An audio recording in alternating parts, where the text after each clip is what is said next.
안녕하세요. 저는 지금 27살입니다. 제가 들려드릴 이야기는 7년 전, 제가 막 20살이 되던 해 겨울에 시작되었습니다. 이 사연을 쓰면서도 손이 떨립니다. 제가 얼마나 순진했는지, 얼마나 위험한 상황에 있었는지 그때는 전혀 몰랐으니까요. 지금 생각하면 등골이 오싹합니다. 만약 제가 그때 조금만 더 늦게 진실을 알았다면 지금 이 자리에 없었을지도 모릅니다. 2018년 2월, 저는 서울에 있는 대학교에 추가 합격했습니다. 너무 늦게 합격 통지를 받아서 기숙사는 이미 마감된 상태였어요. 부모님은 시골에서 작은 슈퍼를 운영하시는데 갑자기 서울에서 방을 구하려니 막막하기만 했죠. 그때 엄마가 오래된 친구분에게 연락하셨습니다. 준우야, 엄마 친구 수진이가 서울에서 하숙집 하는데 거기 자리 좀 알아봐 볼게. 며칠 뒤 엄마는 밝은 표정으로 말씀하셨습니다. 다행히 수진이가 도와주기로 했어. 근데 하숙집은 방이 다 찼대. 대신 수진이가 따로 사는 집이 있는데 거기서 한 학기만 같이 지내면 어떻겠냐고 하더라. 그럼 저랑 둘이요? 그래. 수진이가 이혼하고 혼자 산지 좀 됐거든. 한 학기만 지내다가 다음 학기에 기숙사나 다른 곳으로 옮기면 되니까 괜찮을 거야. 솔직히 낯선 사람과 한 집에서 지낸다는 게 부담스러웠습니다. 하지만 당장 다른 방법도 없었어요. 수진이 착하고 좋은 사람이야. 내가 어릴 때 한 번 본 적도 있고, 걱정 마. 그리고 엄마랑 동갑이지만 정말 예쁘니까 반하지는 말고. 엄마는 그때 38살이셨습니다. 얼마나 예쁘길래 그러시는지 궁금했지만 시간에 쫓기듯 어느덧 저는 서울행 기차에 몸을 실었습니다. 충격적인 첫 만남. 2월의 어느 오후 차가운 겨울바람을 뚫고 도착한 곳은 조용한 주택가의 빌라 건물이었습니다. 초인종을 누르자 문이 열렸어요. 어머, 준우 맞지? 어서 와. 그 순간 저는 말을 잃었습니다. 엄마가 예쁘다고 했지만 저는 농담으로 생각하고 엄마 또래의 평범한 아주머니를 상상했거든요. 그런데 제 앞에 선 분은 전혀 달랐어요. 165cm 정도의 키에 긴 생머리가 어깨 아래까지 흘러내렸습니다. 하얀 니트와 청바지를 입은 모습은 세련되면서도 편안해 보였죠.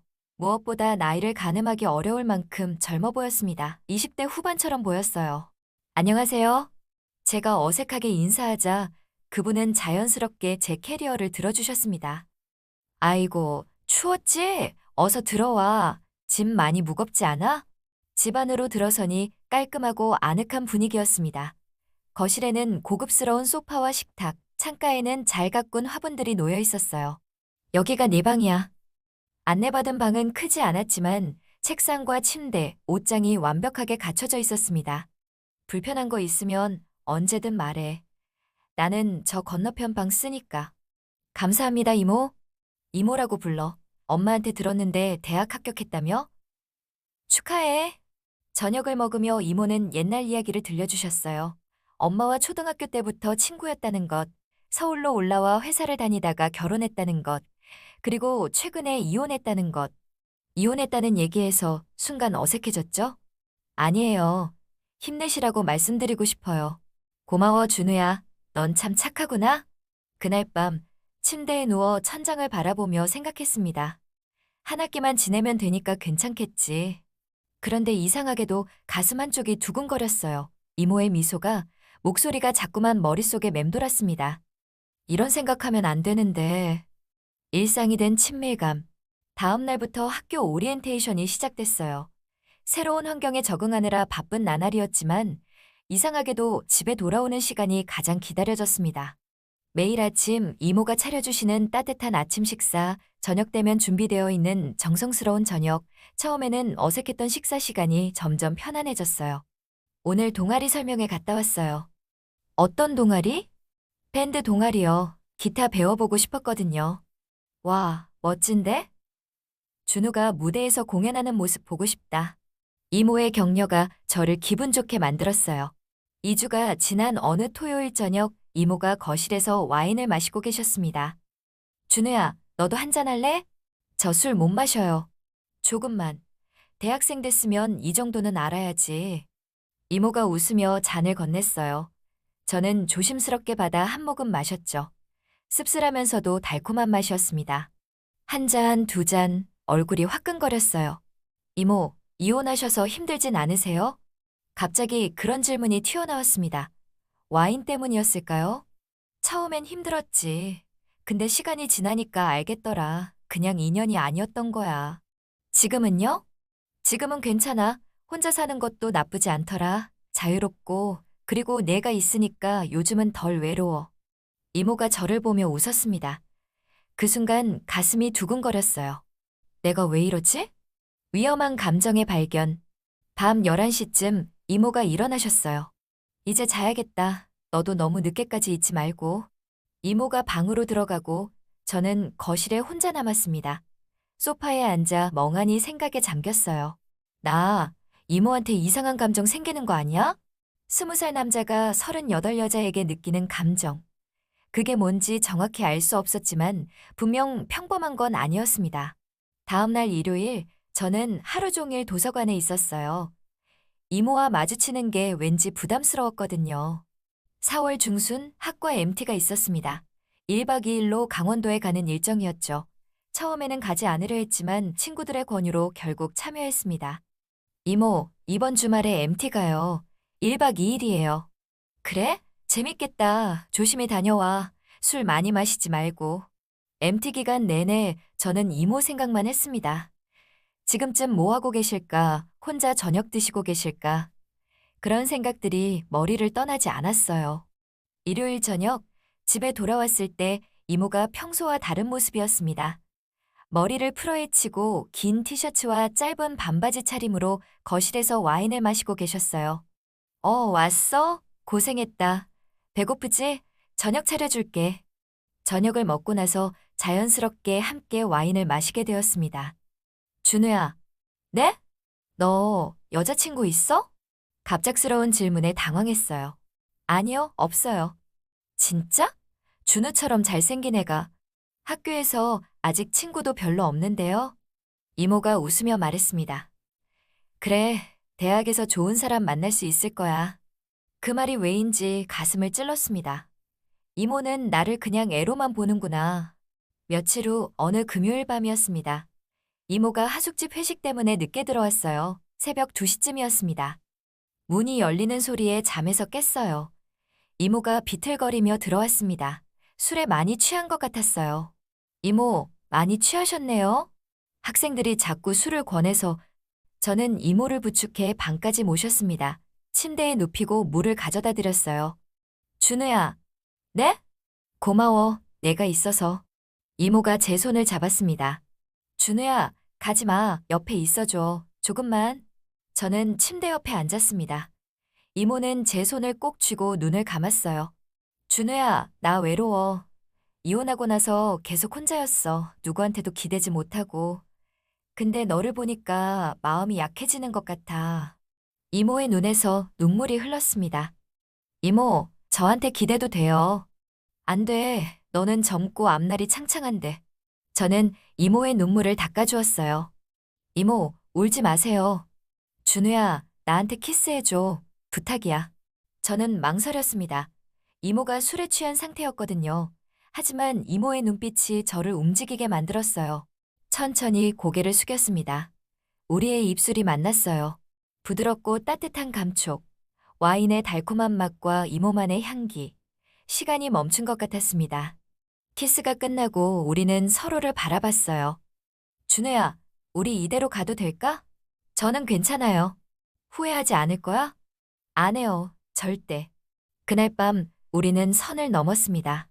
다음 날 아침 저는 이모의 방에서 눈을 떴습니다. 이모는 제품에 안겨 편안하게 자고 있었어요. 이모, 일어나셨어요? 이모가 눈을 뜨더니 잠시 멍하니 저를 보다가 상황을 파악한 듯 했어요. 우리 어젯밤에 다 진짜야? 꿈이 아니에요. 준우야, 미안해. 내가 술에 취해서. 아니에요. 저도 원했어요. 이모의 얼굴이 빨개졌어요. 우리 이제 어떻게 하지? 이모, 저희 솔직해지는 게 어때요? 서로 좋아한다는 거 인정하고. 준우야, 그게 그렇게 간단한 문제가 아니야. 네 엄마한테 뭐라고 말할 건데? 우리 나이 차이를 알면 다들 손가락질 할 거야. 그런 거 신경 쓰지 않아도 돼요. 너는 그래도 나는 신경 쓰여. 너를 힘들게 하고 싶지 않아. 저는 이모를 꼭 안았어요. 이모, 저는 괜찮아요. 이모만 괜찮으면 돼요. 한참을 고민하던 이모가 천천히 고개를 끄덕였습니다. 알았어. 한번 해보자. 근데 조건이 있어. 뭔데요? 내 엄마한테는 당분간 말하지 말자. 그리고 밖에서는 여전히 이모와 조카처럼 행동하는 거야. 네, 알겠어요. 그날부터 우리의 관계는 완전히 달라졌습니다. 겉으로는 여전히 이모와 조카였지만 집안에서는 연인이었어요. 5월이 되면서 저는 이모에 대해 조금씩 이상한 점들을 발견하기 시작했습니다. 첫째, 이모의 핸드폰에는 절대 손대지 못하게 했어요. 어느 날 제가 충전하려고 핸드폰을 들자 이모가 화들짝 놀라며 빼앗았습니다. 아, 미안. 근데 내 핸드폰은 내가 할게. 둘째, 가끔 이모가 밤늦게 전화 통화를 하는 걸 들었어요. 그런데 내용이 이상했습니다. 응, 순조롭게 진행되고 있어. 걱정 마. 내가 언제 실수한 적 있어? 조금만 더 기다려. 누구랑 통화하는 건지 물어보면 하숙집 일 때문에라고만 답했습니다. 셋째, 이모가 가끔 제 부모님에 대해 이상하게 자세히 물어봤어요. 준우야, 너희 부모님 집은 작아요? 응, 아파트 갖고 계셔. 시세가 얼마나 돼? 글쎄, 잘 모르겠는데, 왜요? 아니야, 그냥 궁금해서. 넷째, 어느 날 이모의 방에 들어갔다가 서랍에서 이상한 서류들을 발견했습니다. 여러 남자들의 사진과 정보가 적힌 파일들이었어요. 나이, 직업, 가족관계, 재산 상황까지. 이모, 이게 뭐예요? 제가 물자 이모가 황급히 빼앗았습니다. 아, 그거? 하숙집 학생들 관리용이야. 걱정 마. 하지만 그 파일들은 대학생이 아니라 성인 남성들의 정보였어요. 어느 날 제가 이모의 노트북을 빌려 과제를 하다가 실수로 폴더 하나를 열었습니다. 그 안에는 충격적인 내용이 있었어요. 프로젝트 45- 준우. 목표, 부모 자산 1.5억 추정. 진행 상황, 1단계 완료 신뢰 구축, 2단계 진행 중 감정이입. 예상 완료 시기 8월. 뭔가 이상했습니다. 하지만 저는 이해하고 싶지 않았어요. 혹시 이모가 하숙집 관리를 위해 만든 템플릿일 거라고 스스로를 설득했습니다. 6월 말 이모가 말했습니다. 준우야, 우리 내 엄마한테 말하자. 지금요? 응, 더 이상 숨기고 싶지 않아. 저도 용기를 냈어요. 엄마에게 전화를 걸었습니다. 엄마, 할 말이 있어요. 저 이모랑 사귀고 있어요. 전화 너머로 긴 침묵이 흘렀습니다. 뭐라고? 저희 사랑해요. 준우야, 너 지금 무슨 소리 하는 거야? 수진이는 내 친구야. 알아요. 근데 나이는 중요하지 않아요. 너 미쳤어. 당장 거기서 나와. 엄마가 전화를 끊었습니다. 이틀 후 부모님이 서울로 올라오셨습니다. 이모의 집에서 만났어요. 격렬한 논쟁 끝에 부모님은 조건부로 허락하셨습니다. 1년 후에 다시 생각해봐. 그때도 너희가 같은 마음이면 그때는 인정할게. 7월 어느 날 이모가 하숙집에 급한 일이 생겨 나갔습니다. 준우야, 늦을 것 같아. 저녁은 알아서 먹어. 저는 혼자 집에 남아 TV를 보다가 갑자기 목이 말라 부엌에 갔습니다. 물을 마시다가 이모의 가방이 소파에 놓인 걸 발견했어요. 가방이 열려 있었고 안에서 서류 뭉치가 보였습니다. 그냥 지나칠까? 아니야, 한 번만 봐보자. 손이 떨렸지만 서류를 꺼냈습니다. 그리고 제 인생이 무너지는 소리를 들었습니다. 결혼 사기 프로젝트 마이너스 최종 보고서. 파일 안에는 여러 남자들의 사진과 정보가 있었습니다. 그중에는 제 사진도 있었어요. 타기사 김준우, 나이 20세, 부모 자산 약 1.5억 아파트 1억, 예금 5천만, 성격 분석 순진함, 의존적, 감정적, 접근 방법, 모성애 자극 플러스 성적 유혹, 진행 단계 3단계 관계 형성 완료. 다음 단계, 부모 재산 접근 대출 보증 투자 명목, 예상 수익 8천만 원, 완료 예정 2018년 10월. 다른 파일들도 넘겨봤습니다. 타깃 일, 이진호 완료, 수익 1.2억. 방법, 결혼 후 6개월, 사업 투자 명목으로 전 재산 편취. 종료 2016년 4월 이혼. 타깃 2 박성민 완료. 수익 9천만 원. 방법 결혼 약속 후 부모 자산 담보 대출. 종료 2017년 2월 관계 단절. 타깃 3 정우성 완료. 수익 1.5억. 방법 동거 후 공동명의 부동산 매각. 종료 2017년 11월 이별. 저는 바닥에 주저앉았습니다. 이게 다 뭐야? 더 충격적인 건 맨 뒤에 있는 계획서였습니다. 준우 프로젝트 마이너스 상세 일정. 2월 첫 만남, 신뢰 구축. 3월 감정 유발, 관심과 돌봄. 4월 신체 접촉 유도, 술 이용. 5월 관계 성립. 6월 부모 공식 인정 확보. 7월 부모 재산 정보 수집. 8월 재정 지원 요청 사업 투자, 긴급 자금 등. 9월 최대 편취. 10월 관계 정리 이별 또는 연락 두절. 주의사항. 절대 진심 보이지 말 것. 감정이입 최소화. 증거 남기지 말 것. 법적 문제 발생 시 즉시 철수. 제 손에서 서류가 떨어졌습니다. 모든 게 계획이었습니다.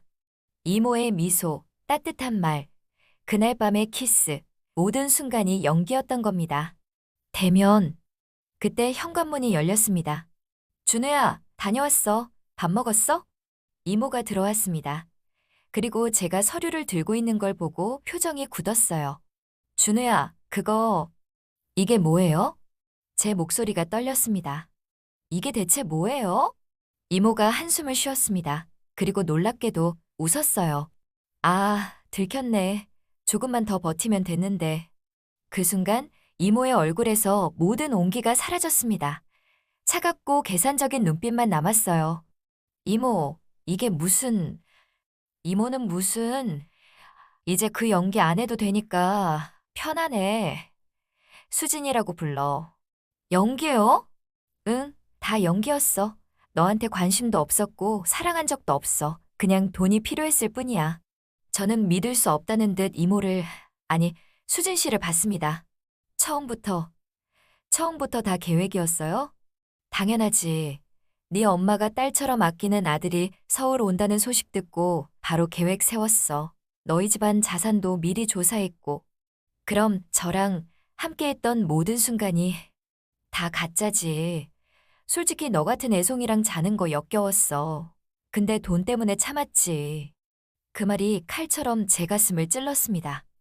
왜 이런 짓을 해요? 왜긴 뭐가 왜야? 돈 때문이지. 나 같은 이혼녀가 편하게 살려면 이런 수밖에 없어. 남자들은 다 똑같아. 조금만 잘해주면 금방 넘어오더라. 그럼 엄마는요? 엄마 친구라면서요? 친구? 웃기지 마. 초등학교 때 같은 반이었을 뿐이야. 고등학교 때부터는 연락도 안 했어. 근데 SNS에서 우연히 보니까 내가 대학 간다는 글이 있더라. 기회다 싶어서 연락한 거지. 수진 씨가 소파에 앉으며 담담하게 말했습니다. 공범의 등장. 그때 현관문이 또 열렸습니다. 수진아, 끝났어? 30대 중반으로 보이는 남자가 들어왔습니다. 아직 걸렸어. 뭐? 어떻게? 남자가 저를 보더니 혀를 찼습니다. 아이고, 이거 큰일인데. 수진아, 계획 틀어진 거 아니야? 누구세요? 제가 물었습니다. 나? 나는 수진이 전 남편, 아니, 그냥 파트너라고 해두자. 남편이요? 이혼했다면서요? 이혼? 안 했어. 그냥 사기치기 편하게 서류상으로만 이혼한 척 하는 거지. 우리는 부부야, 7년째. 수진 씨가 웃으며 말했습니다. 놀랐어? 우리 부부가 함께 사기치는 거야. 나는 남자들 유혹하고 민수는 뒤에서 서류 처리하고 그리고 필요하면 협박도 하지. 민수라는 남자가 덧붙였습니다. 너네 완전히 미쳤구나. 미친 게 아니라 영리한 거지. 지금까지 10명 넘게 먹었어. 총 수익 12억. 괜찮지? 협박의 시작. 저는 휴대폰을 꺼내 112를 누르려고 했습니다. 하지만 민수가 재빨리 제 손에서 휴대폰을 빼앗았어요. 어디 신고하려고? 안 될 것 같은데? 왜요? 당신들이 한 짓은 명백한 사기잖아요. 사기? 무슨 사기? 수진 씨가 비웃듯 물었습니다. 우리가 뭘 사기쳤는데 너한테 돈 받은 적 있어? 그건 아직 없지만 그럼 사기가 아니잖아. 우리는 그냥 연애했을 뿐이야. 내가 일방적으로 좋아한 거고. 게다가 말이야. 민수가 노트북을 꺼냈습니다. 우리가 네 사진 좀 찍어뒀거든. 여기 봐. 화면에는 제가 수진 씨와 함께 있는 사진들이 나왔습니다. 침대에서 샤워 후에 키스하는 모습까지. 이거 네 부모님이 보시면 어떨까? 아들이 엄마 친구랑 이런 짓 했다는 걸 아시면 그리고 학교에도 뿌릴 수 있어. 신입생, 나이 많은 여자와 부적절한 관계 이런 제목으로 제 얼굴이 하얘졌습니다. 너 설마 신고해봐. 그럼 이 사진들 다 퍼뜨릴 거야. 네 인생 끝나는 거지. 마지막 요구. 그럼 날 어쩌려고요? 제가 떨리는 목소리로 물었습니다. 간단해. 우리한테 협조하면 돼. 수진 씨가 말했습니다. 네 부모님한테 전화해. 사업 투자가 필요하다고 5천만 원만 빌려달라고. 미쳤어요? 그런 거짓말 할 수 없어요. 그럼 이 사진들 공개할 거야. 선택은 내가 해. 그리고 말이야. 민수가 위협적으로 다가왔습니다. 우리한테는 친구들이 많아. 내가 신고하면 내 부모님 가게에 불이 날 수도 있고 내가 학교 가다가 사고 날 수도 있어. 알겠어? 완전한 협박이었습니다. 저는 무너질 것 같았어요. 하지만 갑자기 한 가지 생각이 떠올랐습니다. 녹음이다. 제 스마트워치에는 녹음 기능이 있었습니다. 그리고 지금까지 대화가 전부 녹음되고 있었어요. 알겠어요. 제가 할게요. 그래, 착하네. 내일 당장 전화해. 알았지? 네. 저는 고개를 숙였습니다. 탈출 계획. 그날 밤 저는 제 방에 갇혔습니다. 문은 밖에서 잠겼어요. 하지만 저는 이미 증거를 확보했습니다. 스마트워치의 녹음 파일, 그리고 사진으로 찍어둔 서류들. 창문을 열어봤습니다. 2층이라 뛰어내리기는 위험했지만 옆집 베란다로 이동할 수 있을 것 같았어요. 지금 아니면 기회가 없어. 저는 조심스럽게 창문을 통해 밖으로 나갔습니다. 베란다 난간을 잡고 천천히 옆으로 이동했어요. 심장이 터질 것 같았습니다. 발을 헛디디면 떨어질 수도 있었어요. 하지만 겨우 옆집 베란다에 도착했습니다. 옆집은 비어있는 집이었어요. 창문을 깨고 안으로 들어갔습니다. 그리고 계단을 뛰어내려가 밖으로 나왔습니다. 새벽 3시, 저는 가까운 경찰서로 뛰어갔습니다. 저기 신고하러 왔습니다. 무슨 일이십니까? 사기당했어요. 결혼 사기단이에요. 그리고 협박도 받았고요. 저는 떨리는 목소리로 모든 것을 설명했습니다. 수진 씨와의 만남부터 오늘까지의 일들, 그리고 발견한 서류들과 녹음 파일까지. 경찰은 즉시 움직였습니다. 새벽 5시, 경찰은 수진 씨의 집을 급습했습니다. 수진 씨와 민수는 그 자리에서 체포되었어요.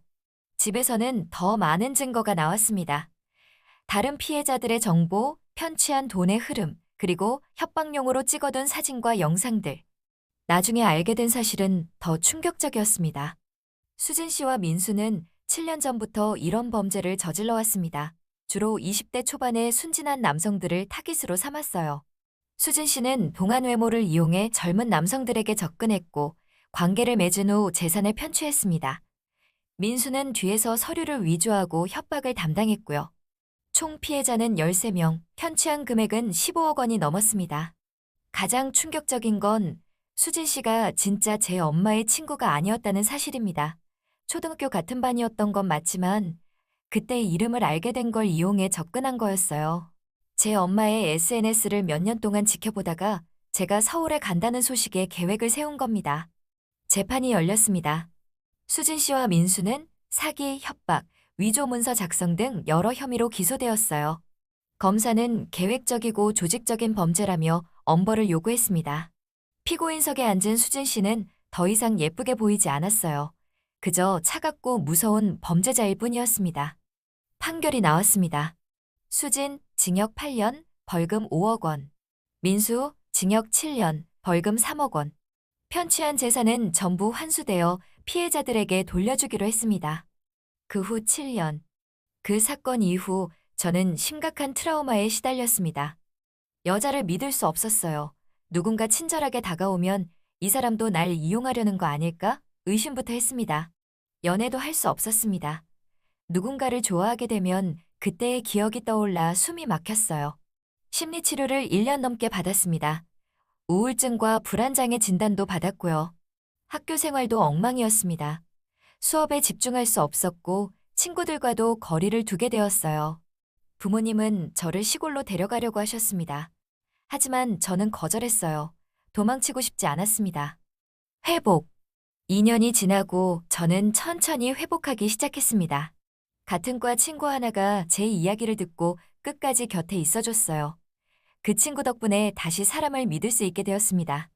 4년이 지났을 때 저는 첫 연애를 시작했습니다. 같은 나이의 평범한 여학생이었어요.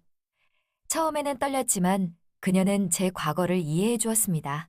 지금은 그 친구와 결혼을 약속한 사이입니다. 지금 저는 27살입니다. 대학을 졸업하고 IT 회사에 다니고 있어요. 가끔 그때 일이 생각납니다. 20살에 순진했던 제가 얼마나 위험한 상황에 있었는지. 만약 제가 그 서류를 발견하지 못했다면, 만약 증거를 확보하지 못했다면, 만약 탈출하지 못했다면, 지금쯤 저는 엄청난 빚을 지고 있었을 겁니다. 아니면 더 나쁜 상황에 처했을 수도 있고요. 마지막 만남. 작년 수진 씨가 출소했다는 소식을 들었습니다. 검찰에서 연락이 왔어요. 피해자 보호 차원에서 알려드립니다. 한 달 후 수진 씨에게서 편지가 왔습니다. 준우에게 미안하다는 말은 하지 않을게. 그 말로는 부족하니까. 감옥에서 7년 동안 많이 생각했어. 내가 왜 이런 짓을 했는지, 무엇이 날 이렇게 만들었는지. 변명은 안 할게. 내가 한 짓은 변명의 여지가 없으니까. 다만 하나만 말하고 싶어. 내가 보여준 용기 덕분에 다른 피해자들이 생기지 않았어. 내가 신고하지 않았다면 나는 계속 같은 짓을 했을 거야. 아이러니하게도 네가 날 구원한 셈이야. 건강하게 잘 살아. 그게 내가 바라는 전부야. 수진. 저는 편지를 읽고 찢어버렸습니다. 용서는 할 수 없습니다. 하지만 더 이상 그 사람에게 감정을 쓰고 싶지도 않아요.